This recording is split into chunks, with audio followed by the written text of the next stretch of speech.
What's up everybody, my name is Lost Frequencies and I'm here chatting with Milky.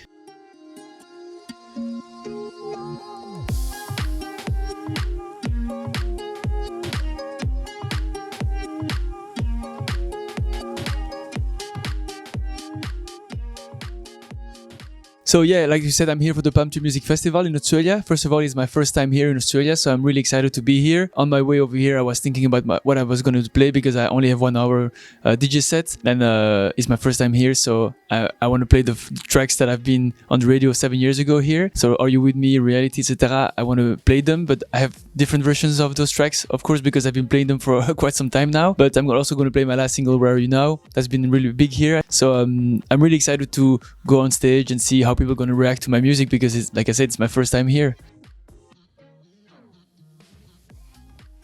I'm looking forward to see weird animals because I've heard a lot about those ones. So we're gonna go to the zoo today to check them out. And like I said, I'm looking forward for the crowd's reaction, for the people's reaction towards my music, because you can never really imagine something because I never did it. And I'm also looking forward to spend some time with my colleagues DJs that are on the lineup and discover food, discover culture, discover Australia.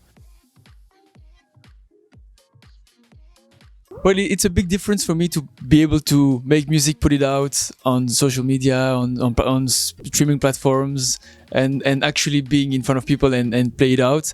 There's always a different energy, and it's always crazy to hear people sing the music that I've been producing in my studio alone, especially at festivals when it's like a massive crowd. So it's really important, I think, for me to be able to have these kind of moments, to go back afterwards in the studio and be even more creative, to put even more energy in it, to be able to go back to these moments again and create again these kind of moments where everybody's like having this unity feeling and singing along and having a great time together.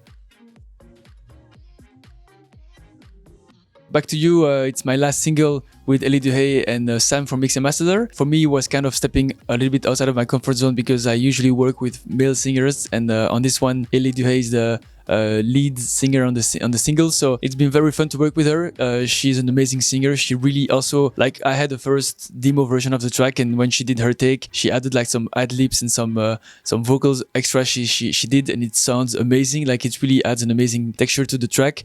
And then Sam also added an amazing part to it. It's my first track that's also like a kind of a duet with two singers, so yeah, I'm just trying to do something a little bit different, but still having this Lost Frequencies sound in it. It's a very, very mellow, summerish song, so I hope people like it. Every song has his own way with me in my studio. First of all, it really depends on the atmosphere and the vibe I'm feeling. It always also depends to the music I was listening to before I was going to the studio, because I listen to a lot of different kinds of music. So I'm always inspired by what I've been listening to. It can be instruments, it can be melody, it can be like the way of incorporating something into a track. I'm going to try to do that with my own style of music. So you're never really going to recognize my influences, but it's just a way of doing stuff that I'm going to try to use in my sound. And sometimes I'm trying to do it and it doesn't really go the way I wanted it to be, but it goes somewhere else. And that's what I like about making music. Like, you never really know where you're going with it. It's always like a little adventure in the studio.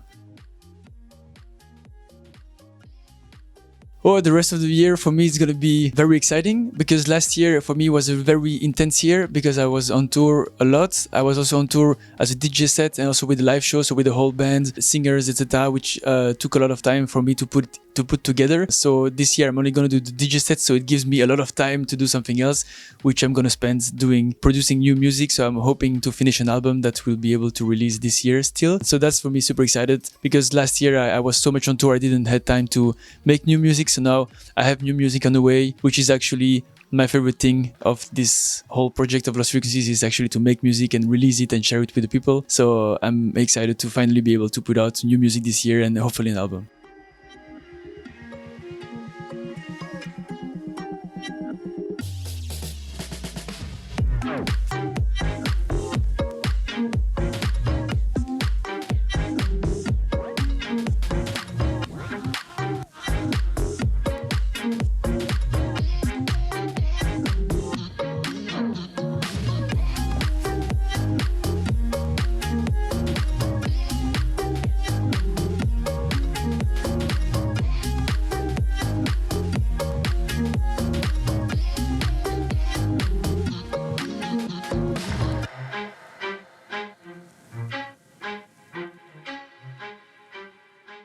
Well, one of my biggest musical influences is actually from Australia. I'm a very, very big fan of Flume. I'm a very big fan music, not special music-wise, but I mean, I love the music, but also because he was able to really paint a whole story when it comes to the branding, to the name, the sound, the live show. Everything is connected, and you can feel that it's one brand. And that's something I really, really enjoy about his project. Like when he goes somewhere, you can feel his whole story is coming with him, and that's something I really try to make also with my project. As when I started, I think I was younger, and I was only focusing on one thing and not the rest. So and it teached me, like when I was looking at this kind of artists, like it really inspired me to create a whole project that is one big story. That when you come to see my concerts, everything makes sense, and that's something I really enjoy. I would love to be in the studio with Labyrinth. He's an amazing artist, amazing songwriter. I'm very impressed by his skills. I watched some interviews of him also, especially when he was making the music for Euphoria, which has been very crazy. I love how he used distortion on his voice. He has a beautiful voice and he's very groovy, very weird patterns. So I think it would be crazy to be able to first meet him, have a good vibe with him, and then go with him in the studio, because I don't really like to be in the studio with people I don't know. So yeah, it would be nice if he was my friend.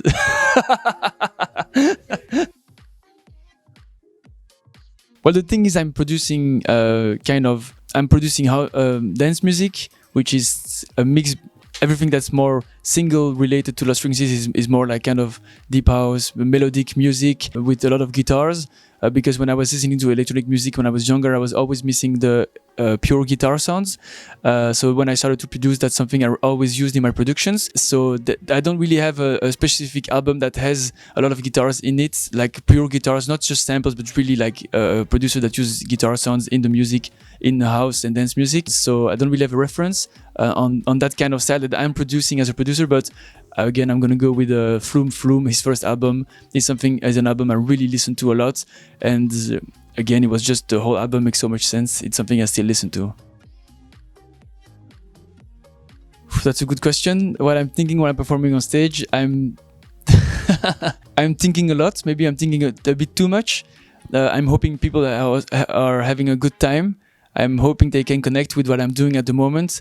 Maybe like I said, I think too much. Maybe I should just let go and play the music and vibe with the music. But sometimes I'm on big stages, and I know before and after me there's a guy playing really hard, so I'm trying to level up a little bit with this hardness. And sometimes I think, should I go this hard, or should I just keep it relaxed? I'm trying to see what people are expecting from me. But so you have the people that are there for me, the people that are there for the guys after me that also I want them to have a good time. So I'm trying to have the best vibe for everyone. So usually I think I manage to do it, but I think a lot during my DJ sets. Miley Cyrus. Her album's out today. Oh, I'm gonna listen to it, yeah. Great music. So my first concert I went to was a festival. It was a festival in Belgium. It's called I Love Techno. They had an amazing lineup. Also, it was when techno was going kind of down at that moment. At some point, and dubstep was really coming in, and you had like mod step. You had Scream and Benga that was playing, Excision. But you also had like Major Lasers. You had the Magician. You also had house music. Disclosure was there too. So there was the lineup was very eclectic. You have a lot of different kind of music.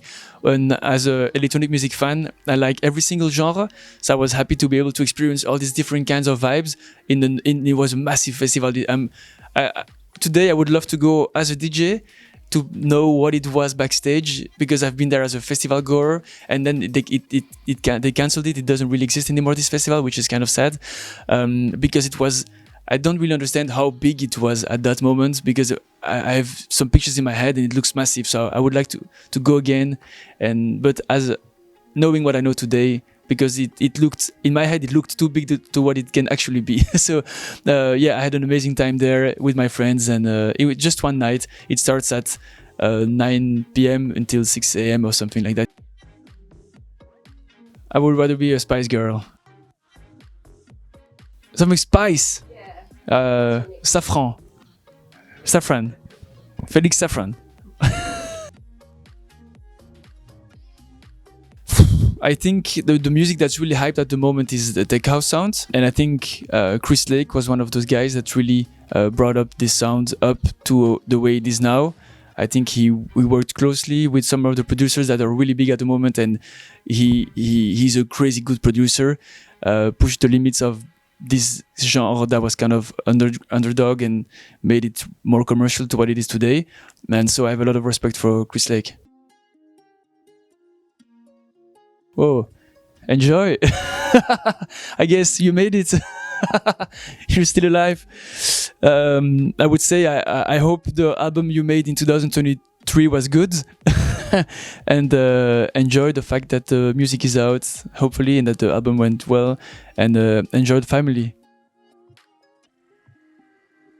Well, it was my family, my mother and my grandmother that put me behind the piano when I was younger. With my two brothers, we all played the piano in the family, and there's always instruments hanging around in the living room. So there's like a drum kit, there's a guitar, there's like congas, there's the piano, and so we always hanging around and playing some of the instruments for fun. So I never really thought about the fact that I wanted to be a musician, more about the fact that I want to produce music more. That was something that really excited me, to be able to record stuff and get it out, and being able to play it on my iPod. That's something that really excited me back then.